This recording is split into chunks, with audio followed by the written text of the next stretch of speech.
Бзера шумаз хатырзку атели хопштва. Ахвашашни мепсраниган апснужла рейзера изам танутум асессия.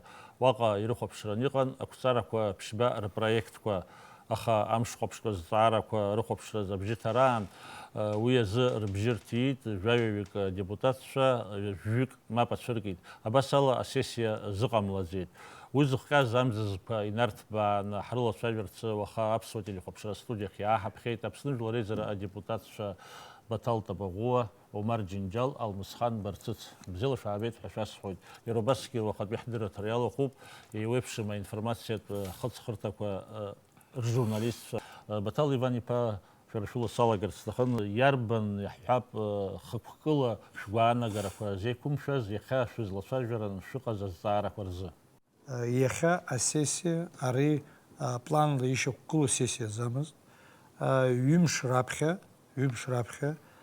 депутация живе кордапа ацевина арза халарвит спикер их цала им имя вкату по сессии ари игаларния асессия замыз хари хаму по плану инем пкуари يشوف دروب شو جايبا يسيت السياسي يشوف بالزارة حمان واضح ويز الزارة أزمز أزجدالة شبه زومز حوار تخومه ويسيس إنسان حدا حكلت يشوف دروب شو عمزة كين أركنا إزبانزر يرى برلمانت أنجيش مزيد شو وسا депутат شجوب وسا شجوب وبريان ببريتقلا زاشة شو على وبس أنا يحسبت حدا حكلت عمزة كين أركنا أبشار زحن يتصارس نصبريت قلا زاشة خيتسكيو زحن يحرخ ياخو بشورت وياخو ببركس شويجي وبريقوم تويز استعار حكي أعتمز يعلر كنا يتس بس يحزاسي تطيل السيسي عملار علوم نس أبريز استعار كعلوب حي يشوف دروب شبرات استعار كتشوركي حرا يحزلم كازي صاروسا استعوز نس سستوب يسحو يحزلم كادي خاله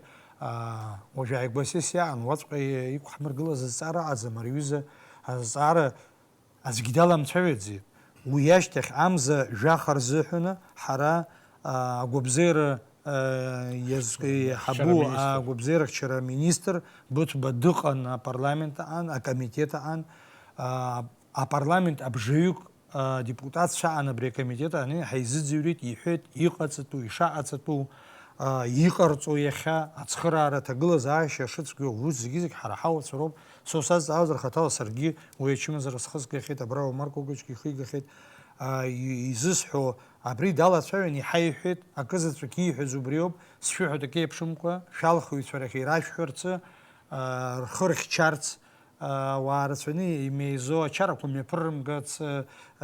ميبرمغارد ناس يزكوزا على كايزر كوي ماجني قرصو رخورخ شرط بس حزشو تصف شراش خال رخزوا يراش بس حيتشاجي دار يشباشاس حريو جسنالس نسحوتخ وجينيلسكا سوسنارخيت واضح وريزا شايفران يشوف دروبش أبسنا يبتصب координация штаб يخوب оператив штаб ورت يسشني يشوف بريوس وبرا оператив штаб ده حبوب دخلوب بزا министр президент يسشنا министр يري يون تخن كيشايفوت أبري أخ شوما بزوما يتخوز جيزك شايف درو داري أبريز جيزك министр حيحي أخواتك وخطال يسحر стахом أبري координация штаб яло коллега أبري штаб أخم ينبكزوم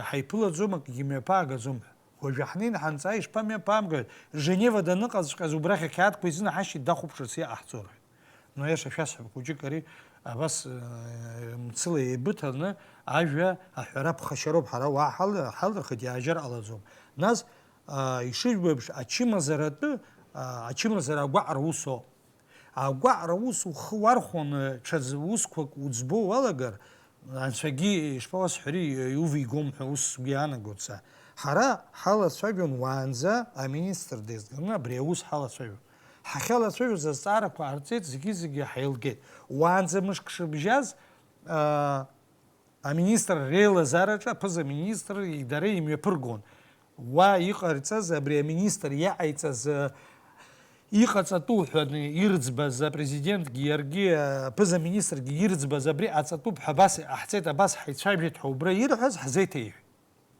Уажәы иацы иаалырҟьаны абри аҩыза ус ҳацәажәеит. Ҳара ҳҵааит, уара уаанӡа ҳанеицәажәоз ҳаицәажәеит. Уа уҩыза ус ӡбаӡамыз. Абра ҳара ҳахьеицәажәо абри ҳалацәажәап ҳәа уҩыза ус аҟаӡамызт. Иаалырҟьаны иаалырҟьаны. Уиоума уаҵәҟьа ԥшьызҵаарак ари ахьы ааигәа иҟам азҵаарақәа еиҭеицәыргоуп. Ишԥашәасҳәари, аԥхьа ачымазаратәы ргылан, избанзар ачымазаратәы аӡәгьы иахамҵгыло аӡәгьы даҟаӡам. Ҳара зегьы ҳрыцхраауеит, даадыруама, даҳзымдыруама иҳалшо ала, ачымазара иарбаны, ацә иақәкны ажәҳәа, ачымазара иарбаны рыҽазҵаарақәак аполитика аганахьала иара уигьы, иара акомитет аус злам аусқәа абри аҩыза ацәажәара анцәырырга, ҳаргьы иаҳҳәеит, сара стәоуп исҳәо, иаҳҳәеит, уара ҳара ачымазаратәы ҳалацәажәеит, иӡбоуп аусқәа, иҟаҵатәу рҳәеит, иҟарҵоит егьыҳәа. Шәара иаалырҟьан, усҟан егьшәымҳәаӡеит, уажә иаалырҟьан еиҭеизганы ҽа азҵаарақәак аԥшьны абра ҳәа. Сызгәаанагала иашоуп ҳәа исыԥхьаӡом. Иҭоубит дуӡӡаны Баҭал Иван-иԥа, Алмысхан Едуард-иԥа сара иахьынӡаздыруа иара абарҭ иахьатәи азҵаарақәа рпроектқәа еиқәзыршәаз ахелак уалахәуп. Уара угәаанагара шԥаҟоу? Добрый вечер, уважаемые друзья. Спасибо за возможность выступить на абхазском телевидении. Я один из тех, кто входит в комитет по здравоохранению, социальной политике, делам ветеранов. 13 числа, как нам всем известно, и журналисты наши уважаемые присутствовали на этом комитете. У нас было комитетское заседание с приглашением министра здравоохранения Республики Абхазия Эдуарда Валерьяновича Бутова. Заявленные вопросы на этом комитете был один, единственный. По крайней мере, я как член этого комитета информирован был только об одном единственном вопросе. Это вопрос проблем, связанных с ковид. Других вопросов в повестке, по крайней мере, не было. Хотя мне, как члену комитета, должны были предоставить материалы, которые не были сделаны, к большому сожалению. Выясняется, что на самом комитете возникли еще одни, появились вопросы, помимо болезней, связанных с ковид, с эпидобстановкой, связанные с энергетикой, связанные с другими вопросами, на что я, естественно, возмутился и не проголосовал за такую повестку, потому что заявлена была одна, не было возможности ознакомиться с другими материалами. Но так как я оказался в меньшинстве, эта повестка была утверждена, и повестку обсуждали. В первой части мы непосредственно, что касается антиковидных мер, мы выслушали министра здравоохранения Эдуарда Валерьяновича.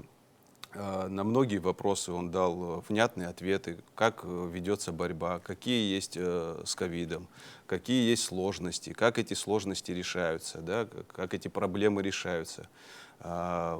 Из сказанного я понял, что и оперативный штаб, и он работает, продолжает свою работу, он функционирует. Вопросы, связанные с вакцинами, что буквально вопросы эти считанных дней, что дополнительные партии вакцины будут. Вопросы были по ковидному госпиталю, там, с кислородом, с подачей, дополнительные какие-то ресурсы, возможности, что этот вопрос тоже решается, что дополнительно будет оборудоваться и ковидный госпиталь определенными резервуарами, чтобы можно было в большей степени подавать кислород. С лекарственным обеспечением. Да, какие-то сложности есть. Мы все понимаем, что препараты, такие как Артлеги, Актемры, это дорогостоящие препараты, что они стоят десятки тысяч, сотни, ну, там есть препараты, которые за 100 тысяч стоят, что эти вопросы тоже решаются. Конечно, не всегда получается вовремя эти вопросы решить, потому что это все-таки финансовая нагрузка, немалая нагрузка. И мы это тоже понимаем, да, я как доктор, и я понимаю и моих коллег, которые трудятся, и, пользуясь случаем, еще раз хочу поблагодарить наших коллег, наших уважаемых медиков за их труд, за их помощь. вопросы, связанные с нехваткой кадров. Эти вопросы мы задавали и в кабинете министров, что эти вопросы тоже решаются, что нам в помощь будут предоставлены реаниматологи, которые уже есть определенные договоренности, они тоже должны будут приехать. Конечно, с такой болезнью, как ковид, весь мир столкнулся буквально вот год тому назад. И для нас, для маленькой страны, эти вопросы, конечно, с нашими возможностями финансовыми. И я удивляюсь, что мы и вот до сегодняшнего дня справляемся, конечно, не без погрешностей, но это процесс, который продолжается постоянно, делаются определенные организационные выводы, делаются какие-то заключения, чтобы в дальнейшем улучшить эту обстановку. В целом, вот то, о чем мы говорили на нашем комитетском заседании, я, естественно, с большим удовольствием принял участие. Что касается ковидных мер, я поддержал обсуждение это. Но я был против тех вопросов, которые не были в повестке, и не было тех людей, которые должны были быть из органов исполнительной власти. Если мы вопросы энергетики поднимаем, соответственно, должны быть структуры Черноморэнерго, допустим. Если какие-то другие вопросы, соответствующие должны быть представители. Этого не было, к большому сожалению. Это был бедудзен Илскайт, Омар Копепа, Крацфтер Фахума, Баталивани Пе, Умсхан Эдуарди Пе, Ирхазахан, Яхапия, Сессия, Айлатара, Камникула Затаракрас. Я цитударий Рацоп, Яха Ихаз Ахтас, Вюза Ганаграс Страсит, Абхир Гулан Баталивани Чиши Хазипша, وقيتو واقع زخن يقع чимазраха Абхир Гулана, политика вопрос по السعارة اشتخرت ويتكني رمان يخا حيسفا حلقتفا وجي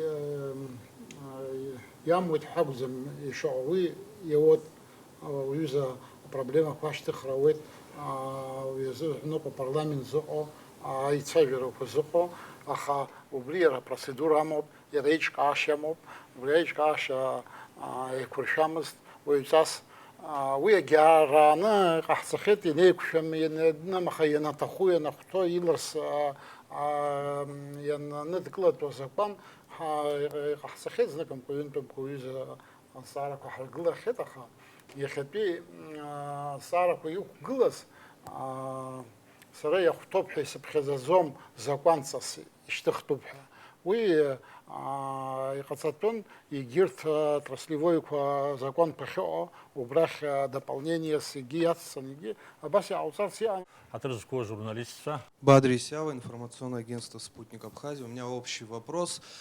У вас была возможность ознакомиться с проектом постановления о стратегических объектах Абхазии? Если да, то какая ваша позиция по этому вопросу? Этот документ не такой большой, чтобы с ним невозможно было ознакомиться. Вопрос в том, что какое он имеет отношение, как говорится, к теме, о которой сегодня мы говорили. Во-первых, то, что там написано, это в других законах давно отмечено, и это есть. Видимо, не совсем разобрались те, кто это писал.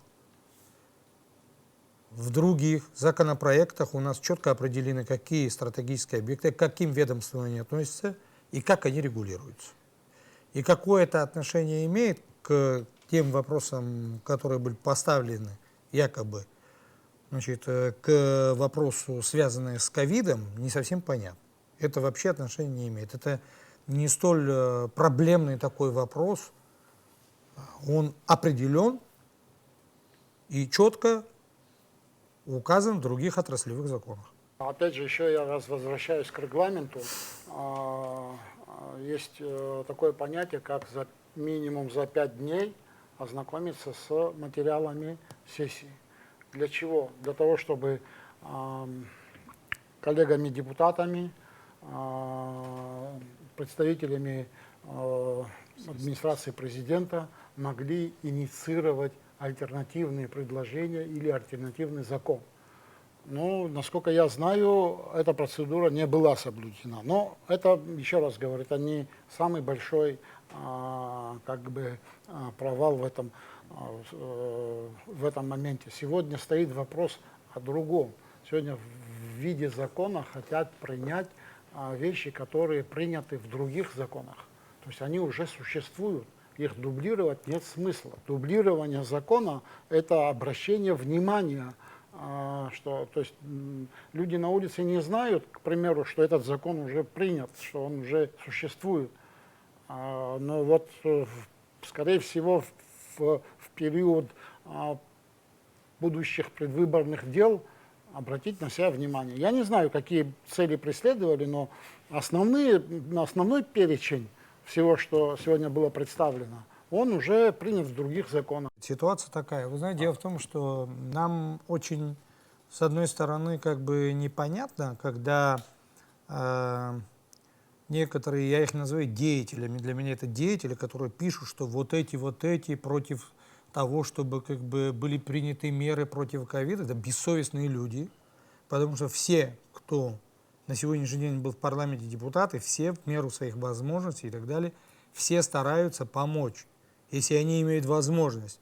Говорить о том, что если повестка дня, которая высосана из пальца, и мы, это мое мнение личное, эта повестка дня совершенно не имеет отношения к тому, чтобы наши больные ковидом, чтобы им помочь. Совершенно. Потому что мы это обсуждали. До этого 12 числа было, значит, в кабинете министров это обсуждение, где приняты все меры. Есть распоряжение, вот здесь вот коллега дал, об утверждении состава координационного штаба, который работает. И нам утверждают, что на комитете, что штаба нет. Утверждают. Кстати, в присутствии многих ваших коллег. Как штаба нет? Утверждает человек, который сам является одним из членов этого штаба. Более того, ему рассылаются все решения штаба, которые они принимают, и нам утверждают. Я считаю, что это надуманное, вот я согласен с Марко Ковичем, надуманное, специально придуманное, вот, внеочередная сессия для того, чтобы создать атмосферу, во главу поставив вопрос якобы здоровья, потому что это святое, мы это тоже понимаем, а потом к нему загрузить как бы какими-то другими моментами, не имеющие на сегодняшний день никаких, простите меня, как бы срочных мер. Собственно говоря, они даже непонятные. А по ковиду нам все разъяснили, сказали. Интерпретация того, что министр здравоохранения сказал, вы сказали, чем можем помочь? Он говорит, вы помогите. Я хочу сказать, что после вот этой внеочередной сессии, которая не состоялась, мы поехали к министру здравоохранения втроем. И мы спросили, что вы имели в виду. Видимо, кто-то не понял. Я имел в виду, чтобы вы говорили со своими избирателями, чтобы не делали дни свадьбы, дни рождения пышные, чтобы не было вот этого. Вот в чем помощь. Весь доклад же я, говорит, вам сделал доклад. Я думаю, что он за себя ответит, нам не нужно за него отвечать. Вот. Более того, мы встретились с премьер-министром, который, как говорится, говорит, они больше делают, чем говорят. Вот. Что вакцинация частично прошла, сейчас еще на днях поступают вакцины, еще дальше будут делать. Постоянно на связи находится президент, встретился с нами, тоже объяснил. Каждодневная работа идет, она нам не видна, соответственно. Это снабжение, обеспечение и так далее. Даже встал вопрос по поводу того, что зарплата не выплачена. Мы даже выяснили.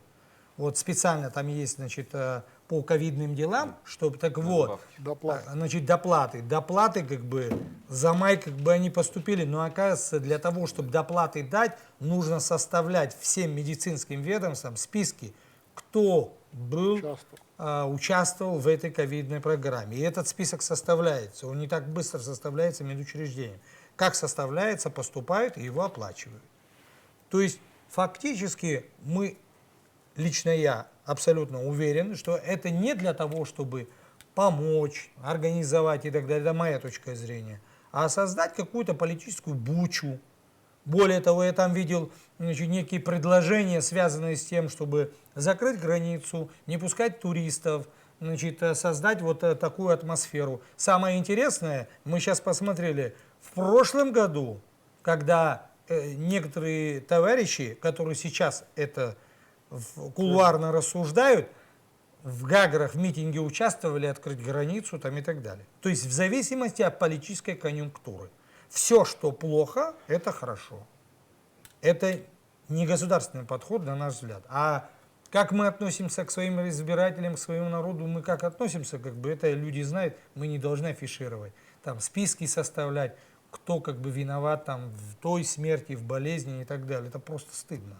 Я понимаю, что мы привыкли там чернить, все что угодно говорить за тем, чтобы не видеть, кто это автор. Но авторы тоже известные. Вот все как гадости, кто пишет, как бы и так далее. Мы как раз таки за то, чтобы власть улучшала свою работу как бы в плане обеспечения и лекарствами, и всеми остальными необходимыми вещами. И они максимально, что могут, делают. И насколько, как бы, по крайней мере, видимо, у нас не критическая ситуация. Да, тяжело, да, есть. Но я вам хочу сказать, мы выясняли, у нас КТ проходят многие, которые в других странах как бы с таким состоянием, как бы КТ не дают, поэтому и очереди некие образуются и так далее. Но все равно это решается. Но это мирового плана как бы пандемии, она за себя говорит, как бы это же нужно понимать. Но брать в основу пандемию, ковид и болезнь и под нее грузить всякие свои политические моменты, решать, как бы, ну, я думаю, что это как бы не совсем этично. У меня такой вопрос. Там прозвучало на пресс-конференции, что по неофициальным данным нам отказали в вакцине. Вот вы говорили, что вы разговаривали с министром, и что он сказал по поводу вакцины. И еще такой момент, что, допустим, те же депутаты предпринимают, ну, то есть исполнительная власть, она работает, допустим, в этом направлении, а что, в свою очередь, делают депутаты, чтобы получить эту вакцину, может, связываться с своими коллегами, с теми же депутатами Госдумы, чтобы мы могли получить эту вакцину уже во второй раз? Спасибо за вопрос. Мы, в принципе, уже ответили на этот вопрос. Мы сегодня буквально встречались и с премьер-министром Республики Абхазия, где нам четкий был дан ответ, что вакцина уже заказана. И ну, про количество мы не спрашивали. Вот, то, что не знаю, то не знаю. Не, ну сказали, Но, около да, 4-5 тысяч. около 4-5 тысяч, что дополнительно вакцины в ближайшее время. Ну, там Да. тоже какие-то технические вопросы, естественно. Не все так просто. Российская Федерация тоже, в России тоже пандемию, никто ее не отменял. Там тоже массовая вакцинация идет, тоже какой-то заказ. Предприятия должны подготовить какое-то количество вакцин. И что вакцина будет в ближайшее время, это ответ премьер-министра. Надежда Боровикова, База ТВ. Поправьте, если я неправильно поняла, но вот вопросы, которые вы говорите, часть депутатов пыталась добавить в ковидную повестку, это вопросы, касающиеся энергетики и связанные вот с этим постановлением обращения к президенту. Я так понимаю, что вот эти депутаты, они остались недовольны ответами Кристины Оцган и Михаила Логуа, когда их приглашали в парламент, и поэтому родилось вот этот проект постановления об обращении к президенту. Вот вы знакомы с теми пунктами, которые там в конце предлагает эта часть депутатов? Удовлетворены ли вы ответами, которые представили представители исполнительной власти на встрече с вами? И если какие-то пункты с какими-то вы согласны вот этого обращения, то с какими? Если какими-то категорически нет, то тоже вот скажите, пожалуйста. Хочу вам сказать, что у нас по всем вопросам, когда есть неясности и нам нужно кого-то пригласить, приглашают на комитеты. И есть такая практика. Такая практика была недавно проведена, в частности, по ковиду вот в их комитете. После того, как этот комитет состоялся, выслушали и так далее, приняли все. И на этом как бы никаких не было. Все понятно, ясно. Работа ведется и так далее. Что же касается по энергетике, тоже была встреча. Я лично не присутствовал, но, насколько я знаю, недели 2, по-моему, тому назад. Тоже там были вопросы, обсуждали. И я, насколько знаю, как бы я не участник этого был, но обсуждение прошло и так далее. Тоже по результатам, либо удовлетворены, не удовлетворены, я не знаю, коллеги, но факт то, что все было выслушано, понятно. У нас не стоял вопрос, который не ясен. Объяснили, что, как, чего делается и так далее. Мы, как депутаты парламента, можем с просьбой выйти к исполнительной власти там, и так далее. Естественно, когда приходят, и мы с ними встречаемся, с министрами, руководителями организации, мы им говорим о тех вопросах, которые нам известны или неизвестны. Они нам отвечают. Если, предположим, есть неясность, там же разъясняется, в чем проблема.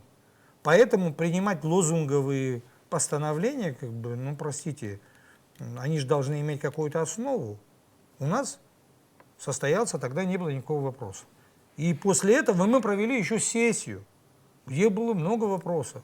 Это все закончится. Это, знаете, как снег на голову. Позавчера кто-то захотел провести срочно внеочередную сессию. Ну, честно говоря, непонятно. У нас была сессия и так далее. Поэтому мы считаем, что здесь речь не о деле идет, которые нужны государственные и так далее. Речь идет о каких-то, на наш взгляд, политических, популистских действиях, которые, ну, по крайней мере, создадут какую-то суматоху, шум, гам в стране. Потому что там четко написано закрыть границу, то сделать, это сделать, это сделать. Слушайте, ну, то, что люди лето работают, Минздрав пытается соблюсти все, что может, Кабинет министров обеспечивает всем, что надо, президент выбивает эти вакцины и прочее, прочее. Это его обязанность, они это делают.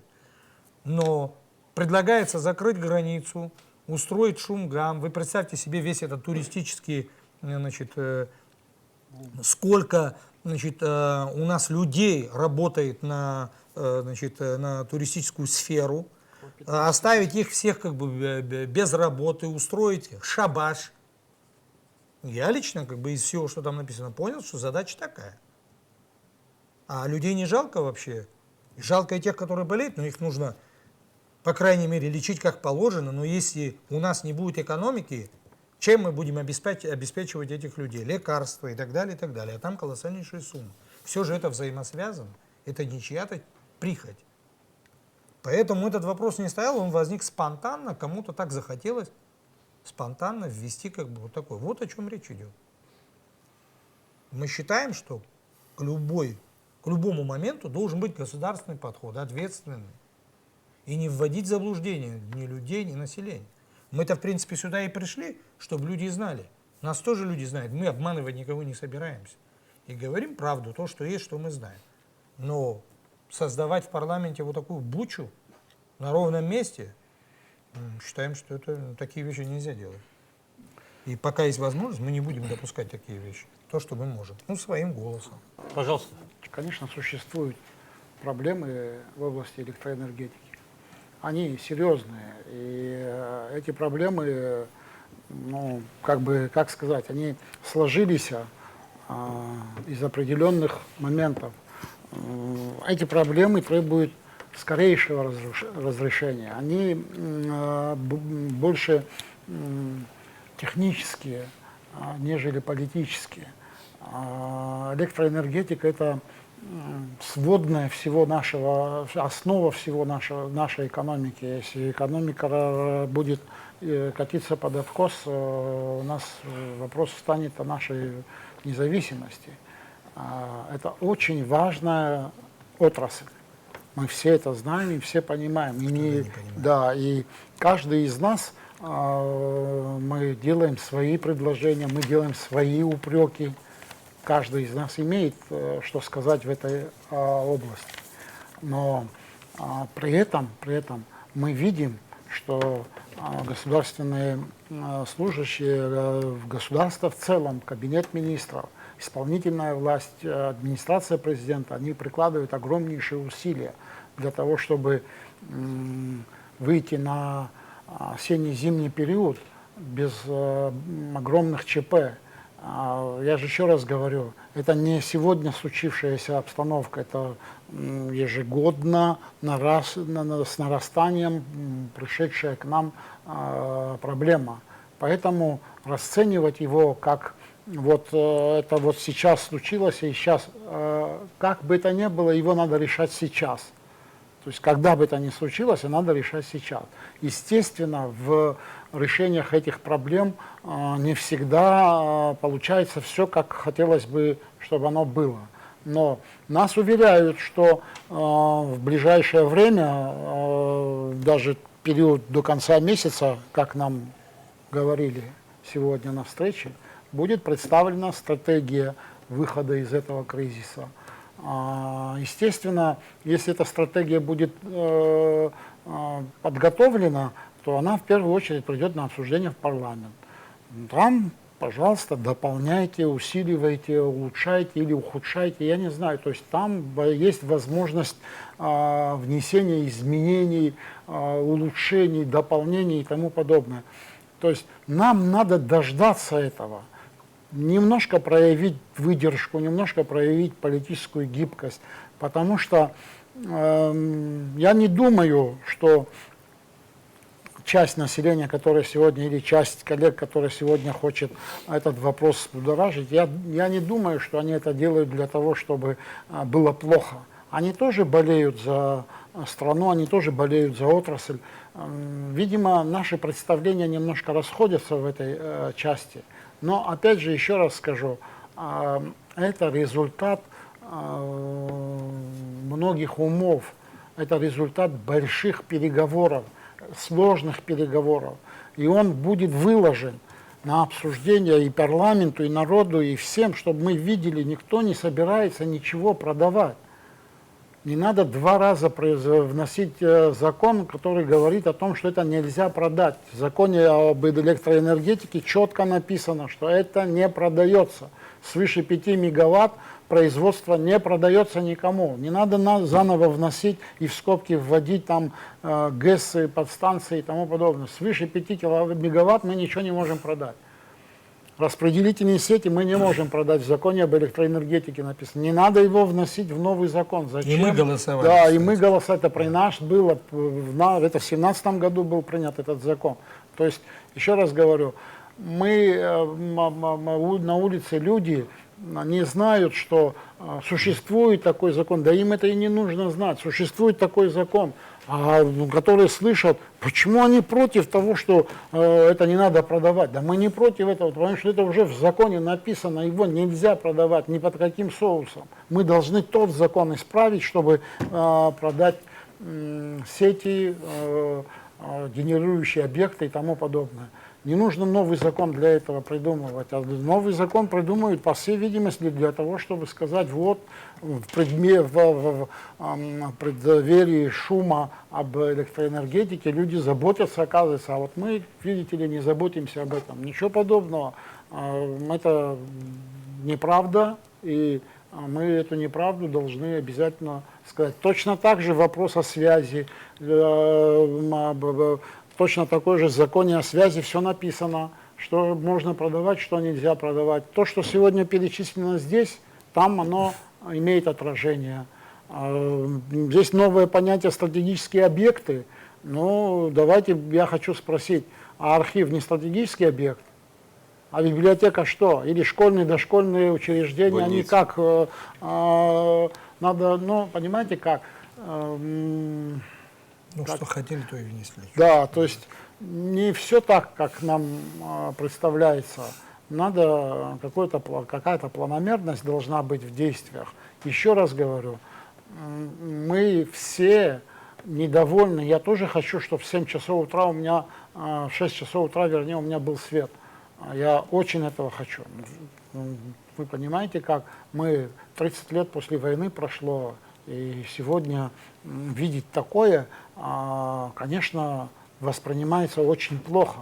Но еще раз говорю, это не делается специально, это не делается для того, чтобы разозлить людей. Это делается потому, что у нас сегодня такая критическая обстановка, и эта критическая обстановка сложилась не потому, что вот Не в сегодня, течение не вчера. года она так случилась, а на протяжении ряда лет, ряда десятилетий После даже, войны, можно сказать, эта ситуация сложилась. Ее надо решать, к сожалению, сейчас. Не было возможности. Мы все эти годы после войны все время эксплуатируем это. Вы знаете, электроэнергия. И такой помощи тоже не было сейчас, которая есть, которая возникла после 2008 года. Но и винить тех людей, которые до этого работали, что они плохо работали, это не было возможности. Что могли, то и делали. Где-то в одном месте разбирали, в другом склеивали, чтобы было. Я вам хочу сказать, что есть страны, которые имеют колоссальнейшие долги за электроэнергию. Можете посмотреть. Одно Приднестровье имеет около 6 миллиардов долларов перед Российской Федерацией. Но мы все время доили как бы бесплатно и так далее. Приходит время, когда все это ветшает, нужно делать и так далее. Ну, насколько эффективно или нет, это управленческое, это решать исполнительной власти, в частности, вот есть президент, он пускай решает. Если возникает вопрос, мы говорим. Спасибо. Коллега, Сара Кошумамзер, я хотел пресс-центр ними по своей пуларах сыркшоп, идут за того, сейчас ход, обсудил резера депутат, шахем я ход за журналист, Сара Квартак, а фиг офицер. Обзерес.